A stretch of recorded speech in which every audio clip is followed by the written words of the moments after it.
ऐ वतन तू ही मेरा धर्म, तू ही मेरा करम, तू पे निछावर मेरा तन मन और धन।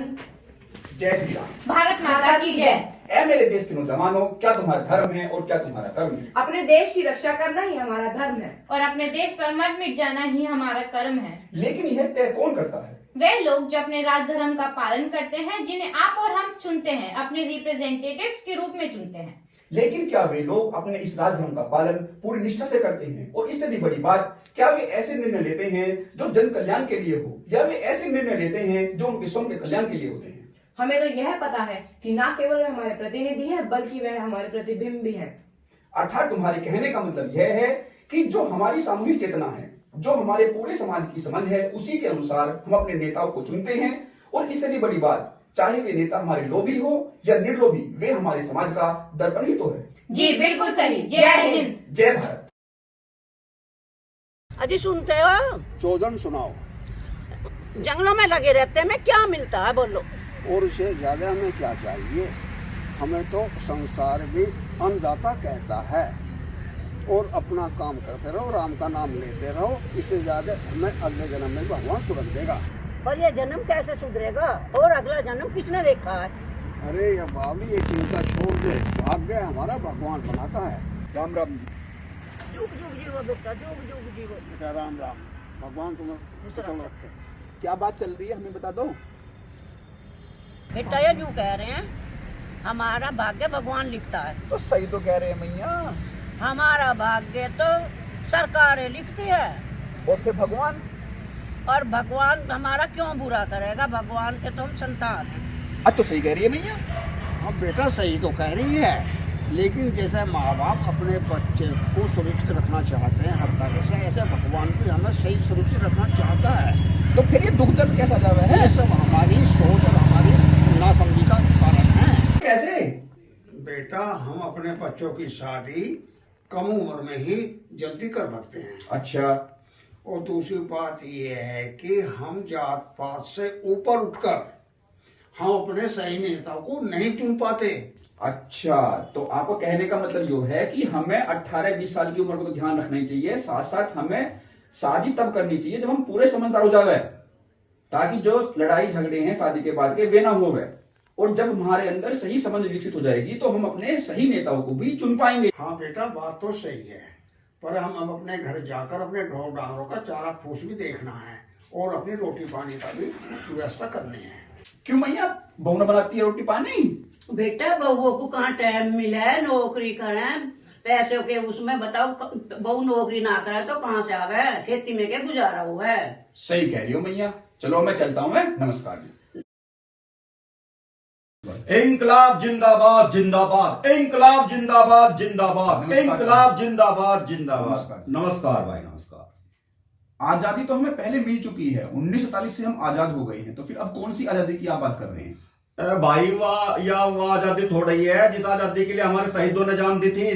सरदार भगत सिंह ने, चंद्रशेखर आजाद जी ने, पंडित राम प्रसाद बिस्मिल जी ने, अशफाक उल्ला खां जी ने, और सुभाष चंद्र बोस जी ने, और हमारे महात्मा गांधी जी ने, और वल्लभ भाई पटेल जी ने, न जाने कितने लाखों लोगों ने हमारे शहादत दी थी।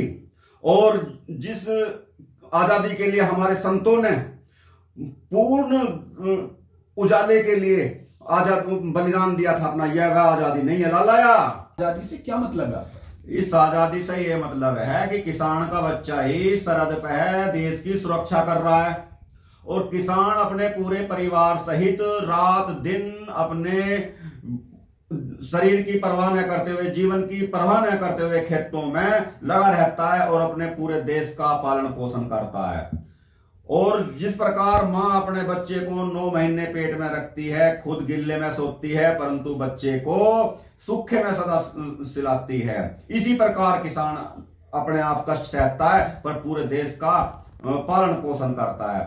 परंतु समाज में एक ऐसा माहौल उत्पन्न हो गया, ऐसी मानसिकता उत्पन्न हो गई है कि कुछ बच्चे भी बड़े होकर अपने माता पिता के प्रति जो उनकी जवाबदेही बनती है, जिम्मेदारी बनती है, उसे नहीं निभाते हैं, उनकी सेवा नहीं करते हैं।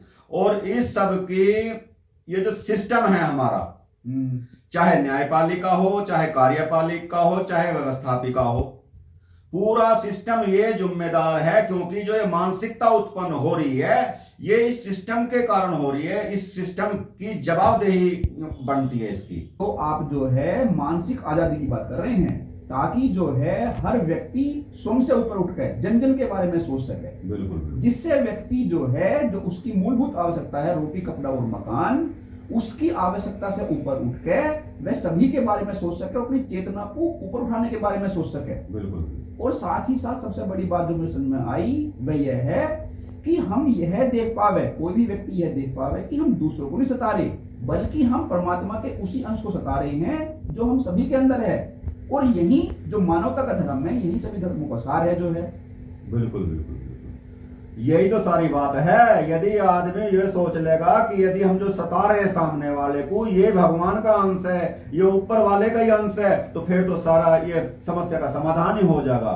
और ये जो 80% लोग जीवन जो हम बदहाली में जीवन जी रहे हैं, ले दे के जैसे 20% लोग जीवन जी रहे हैं, स्मृत से जो जीवन जी रहे हैं, काफी उनका जीवन स्तर ऊंचा है, इसी प्रकार 80% लोगों का भी जीवन उनके समान होना चाहिए, बल्कि सबका ही मिलकर और बेहतर होना चाहिए। यदि प्रेम भाव रहेगा तो सबका जीवन और स्तर उठ जाएगा। और जब जब जन जन खुश होगा, जब बाल बच्चा खुश होगा, जब सब बूढ़े सब जवान सब खुश होंगे, जब तो हमारा भारत स्मृत भारत कहलाएगा, समर्थ भारत कहलाएगा, खुशहाल भारत कहलाएगा। जब तो कहलाएगा तो हम उसी जो मानसिक गुलामी की बात है, मानसिक उत्पीड़न की, शारीरिक उत्पीड़न की बात है, शोषण की बात है, उसी से हम आजादी की बात कर रहे हैं। इनकलाब जिंदाबाद जिंदाबाद। माता की जय। भारत माता की जय। भारत माता की जय। इनकलाब जिंदाबाद। इनकलाब जिंदाबाद। इनकलाब जिंदाबाद। जय हिंद जय